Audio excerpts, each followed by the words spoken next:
5 ऐसे hidden traumas जो मर्द एक शादी में लेके चल रहा होता है और उससे पता चलता है कि वो कितना स्ट्रेस्ड है। देखो, ये हमें पता चल गया है सोशल एरा से, सोशल मीडिया से हमें ये ज़रूर पता चल गया है कि आदमी औरत दोनों स्ट्रेस में जाते हैं, एंग्जाइटी होती है, दोनों अपने अपनी जगह पे चीज़ों को झेल रहे होते हैं, दोनों मेंटल इश्यूज़ में जाते हैं, दोनों एंग्जाइटी में जाते हैं। लेकिन क्योंकि मर्द और औरत दो अलग जेंडर्स हैं, इनके स्ट्रेस लेने का, ट्रॉमा लेने का इंटेंसिटी भी अलग होती है। सोशल वर्ल्ड में औरतों के बारे में बहुत ज़्यादा भी बात की जाती है, बहुत ज़्यादा बात की जाती है। अब तो मर्दों के बारे में भी की जा रही है, जब से सुसाइड्स होने लगे हैं, जब से मर्द सुसाइड करने लगे हैं या फीमेल्स उनका मर्डर करने लगी हैं, बात उनके बारे में भी होती है, लेकिन फिर भी कम। अगर हम उसके कंपैरिजन में देखें तो कम। अगर 60% बात औरतों की हो रही है तो 20% बात मर्दों की हो रही है। वो 20% का गैप बड़ा मिक्स एंड मैच है। तो समझते हैं, क्योंकि शायद अगर आपको ये समझ में आ जाएगा तो आप अपने हस्बैंड को सपोर्ट कर पाओगे। और जो उसके चुप रहने का कारण है, क्योंकि बहुत आराम से हम मर्दों को कह देते हैं ये तो चुप हो जाता है, ये तो चुप हो जाता है, ये तो बोलता नहीं, ऐसा तो सांप सूंघ जाता है, इसको तो कुछ बोलो तो इसके तो मतलब ये तो मुंह पे पट्टी लगा लेता है और मुझे और गुस्सा आता है। तो समझते हैं उस चुप्पी के पीछे वो ट्रॉमा क्या है। पहला सबसे बड़ा ट्रॉमा है जो उसके ऊपर जिम्मेदारियां हैं। ये वेरी हो सकता है उस केस में जहाँ पे फीमेल मेल दोनों अर्न करते हो, लेकिन जो सोशल स्ट्रक्चर में बिलीफ है कि मर्द कमाना ही चाहिए, वो स्ट्रेस उसके दिमाग में बचपन से है। आप नहीं भी दे रहे, बट इस बात को आप उसके जहन से कैसे निकालोगे कि उसको तो काम करना ही करना है। अगर आप अभी शादी के इस फेज में जहाँ प्रेगनेंसी है तो भी स्ट्रेस मेल पे ही आता है। तो ये बहुत बड़ा प्रेशर है जो उस जेंडर को बचपन से दिया जाता है, जो कि एक हिडन ट्रॉमा की तरह है। बात करने में जाहिर नहीं होता, हिडन है ना, लेकिन वो है कि मुझे फैमिली की देखभाल करनी है। दूसरा हिडन ट्रॉमा है कि अगर आपका रिश्ता उसके घर वालों से अच्छा नहीं है और वो बीच का बना हुआ है, आपके और अपनी फैमिली के बीच में बैलेंस कर रहा है, तो ये एक हिडन ट्रॉमा ऐसा है कि वो आपसे कह नहीं सकता, अपनी फैमिली से नहीं कहता, बस वो टाइम बीइंग चल रहा है, सोच रहा है चीज़ें अपने टाइम से हो जाएंगी। मैं अभी किसी ऐसे ही एक कपल से बात कर रही थी जिसमें हस्बैंड अपने फादर से अपने घर पे बैठ के बात ही नहीं कर सकता, क्योंकि वाइफ को उससे बहुत सारे इश्यूज हैं, उनकी फैमिली से बहुत सारे इश्यूज हैं। वाइफ के इश्यूज गलत नहीं है, लेकिन थोड़ी देर के लिए सोचो कि एक पति के लिए कितना मुश्किल है कि अपने पेरेंट्स से अपने घर में बैठ के बात नहीं कर सकता। या तो उसे गाड़ी से करके आनी है, या उसे वॉक करते वक्त करनी है, या जब उसका फ़ोन आ जाए गलती से घर पे तो वो उठा नहीं सकता या बालकनी में चला जाता है। ये एक हिडन ट्रॉमा है। मेंस का नेचर है, वो अपनी बातें उसी को जाके कहते हैं जहाँ उनको लगता है कि ये समझ लेगा या सुन लेगा। क्योंकि अगर वो आपसे कह रहे हैं, बीइंग अ वाइफ, आप उनकी सुन रही हैं, तो आपका एक रिस्पॉन्स आएगा ही आएगा, आप ये चेक कर लेना, क्योंकि आपके भी अपने ट्रॉमास हैं। गलत कोई भी नहीं है, ना पेरेंट्स है, ना हस्बैंड है, ना आप है, तो होगा। तो हिडन ट्रॉमा दूसरा क्या है कि जब उसके पेरेंट्स से ही वो ओपनली बात नहीं कर सकते, या उसको बहुत ज़्यादा आपके और अपने पेरेंट्स के बीच में बैलेंस बनाना पड़ रहा है। तीसरा हिडन ट्रॉमा जो मेंस लेके चलते हैं शादी में, वो ये है कि वो अपनी फिजिकल नीड्स को बहुत ओपनली कह नहीं पाते, क्योंकि कुछ दिनों बाद एक लेबलिंग उनके ऊपर लग जाती है, या सोशल लेबलिंग ये है कि मर्द सिर्फ सेक्स के लिए हमारे पास आता है।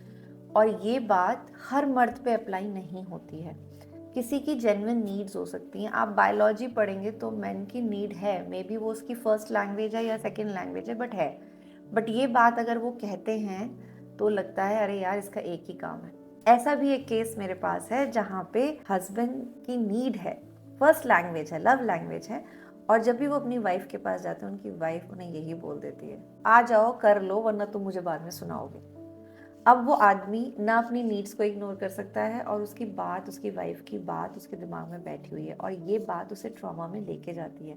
वो ये सिंपली नहीं समझा पाता कि ये मेरी नीड है, मैं तुम्हें फोर्स नहीं कर रहा, ज़रूरी नहीं है तुम मेरे साथ सेक्स ही करो, तुम उसमें इन्वॉल्व भी हो गई, इंटीमेटेडली इन्वॉल्व नहीं हुई, अगर तुमने मुझे सपोर्ट ही कर दिया तो भी मेरे लिए बहुत है। वो नहीं कह पाते, और ये ट्रॉमा बनता है क्योंकि उनकी बेसिक नीड पूरी नहीं हो रही है।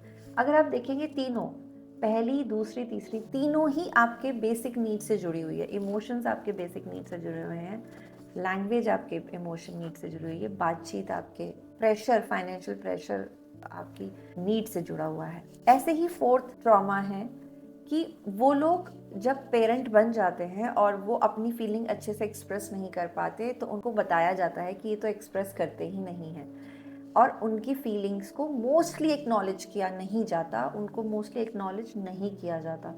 मैं अपने हर क्लाइंट को कहती हूँ कि अगर आप एक ही रूटीन अपने लाइफ में ऐड कर दो ना, कि जो वो कर रहा है उसके लिए उसको थैंक यू कर दो, तो भी बातें बहुत अच्छी हो सकती हैं आपके बीच में, बहुत बहुत अच्छी हो सकती हैं, क्योंकि इग्नोर तो किया गया है उनको, काफ़ी किया गया है। ऐसा नहीं है कि उस पूरी community, male as a community से कोई गलतियां नहीं हुई हैं, लेकिन सबको हम एक जगह रह के नहीं देख सकते। जब उनकी फीलिंग को एक्नॉलेज नहीं करते, तो वो आपसे बचते हैं, वो ट्रॉमा में जाते हैं कि उनको कोई समझा ही नहीं इतने सालों में। और स्पेशली शादी के बाद जो नंबर 2 पॉइंट था हमारा, जो ट्रॉमा था, उस बैलेंसिंग में वो और फंस जाते हैं कि अब इसको भी संभालो, इसको भी संभालो, इसको भी संभालो, इसको भी संभालो। तो वो इस हिडन ट्रॉमा के साथ रहते हैं कि उनको एक्नॉलेजमेंट नहीं मिलता।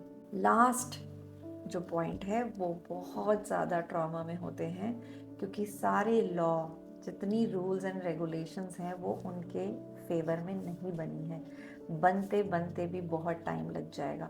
तो हर वक्त मर्द एक लीगल एस्पेक्ट जो चल रहा है हमारी सोसाइटी में, उसकी ट्रॉमा में रहता है। मैं कितने सारे मर्दों से बात करती हूँ क्लैरिटी कॉल पे, या जो मेरे से कोचिंग ले रहे हैं, वो ये कहते हैं कि मैम क्या होगा, केस कर देंगे, हमारी फैमिली की बेइज्जती होगी, तो चला रहे हैं, बता दीजिए क्या कर सकते हैं। वो किसी तरह बस चला रहे हैं। अभी ही रिसेंटली किसी ने उनकी वाइफ ने इतना बड़ा हंगामा किया, और वो घर पे उन्होंने पुलिस बुला ली, जिससे वो लीगली कुछ करती, उससे पहले वो पुलिस को एविडेंस देना चाहते थे कि मैंने कुछ नहीं किया। और नेक्स्ट डे जब हमने बात की, तो वो इतना डरे हुए थे, इतने कॉन्फिडेंस इंसान, इतना ज़्यादा डरे हुए थे।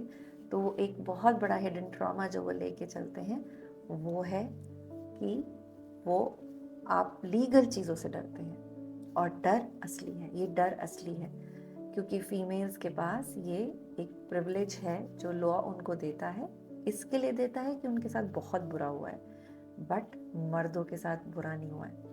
देखो, एक चीज़ अगर आपको बहुत सिंपल में समझाने की कोशिश करूँ ना, मेल फीमेल में जब बातें हो रही हैं, जब हिडन ट्रॉमास हम मेल के डिस्कस कर रहे हैं, तो एक छोटी सी बात समझने की है जो फीमेल्स को समझनी है, वो ये है कि इमोशंस मर्दों में भी होते हैं, फीलिंग्स मर्दों में भी होती हैं, पैटर्न्स मर्दों में भी होते हैं, एप्रिसिएशन मर्दों में भी होता है, लेकिन जब उन्हें कोई नहीं करता तो वो भी आपको नहीं कर पाते, उनको बचपन से नहीं मिलता, हर किसी के साथ ऐसा नहीं होता, बट मोस्टली रिस्पॉन्सिबिलिटी से ज़्यादा उनको देखा जाता है, या वो जिस सोसाइटी में रहते हैं, जिस कल्चर में वो बड़े हुए हैं, वहाँ से जो वो बिलीफ सिस्टम लेके चल रहे हैं, उसके हिसाब से वो इमोशन, फीलिंग, थॉट्स ज़्यादा डेवलप, उतने एक्सप्रेसिवली डेवलप नहीं होते जितने फीमेल्स के हो पाते हैं। तो वो क्लैश रहता है, लेकिन ऐसा नहीं है इनके पास नहीं है। अगर ये पार्ट समझ में आ गया तो समझ में आ जाएगा शायद उनकी चुप्पी क्या है, उनके डर क्या है, और आप उनको सपोर्ट कर पाओ, क्योंकि आपके सपोर्ट से, या अपने आप को सपोर्ट करने के बाद जब आप अपने पार्टनर के पास आते हैं, उससे रिश्ता मजबूत होता है, कमज़ोर नहीं होता है। तो अपने रिश्ते की मजबूत कड़ी बनो, कमज़ोर कड़ी मत बनो।